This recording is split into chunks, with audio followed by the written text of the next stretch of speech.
who is your go-to guy back on the blue line? Well, I want to say Cale Makar, but you got to check his status because he was scratched on the weekend. So before you commit to him and his lofty price tag, take a look at what Rotowire's lineup looks like for you before you commit to that. And if he can't go, then I like Devin Taves in his place. He comes in at $6,000 with a career best 11 points in his last 10 games played, and he's going to play all the high leverage minutes and more if Makar can't go. But even if he doesn't, he's still good play at that price point. And then if you want a safer play, look at the other games. I'll be considering Quinn Hughes at $5,600. He got 20 points in 24 games when the Canucks were in a full train wreck mode. And I think his group will be motivated tonight, so that should reflect positively on him. All right, Geoff, what about you, man? Give me a defenseman.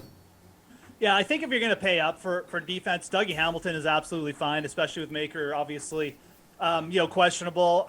If you don't necessarily have to, but I think Hamilton is clearly, like you've got Letang and Karlsson below him.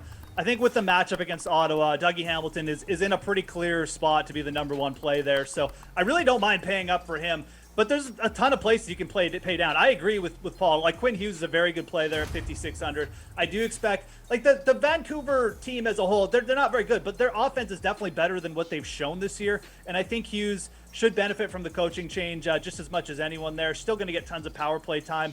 LA is fine, but they're also coming off a game, last night. So I think Quinn Hughes is a very good target there. Going down, you could even think about Vince Dunn.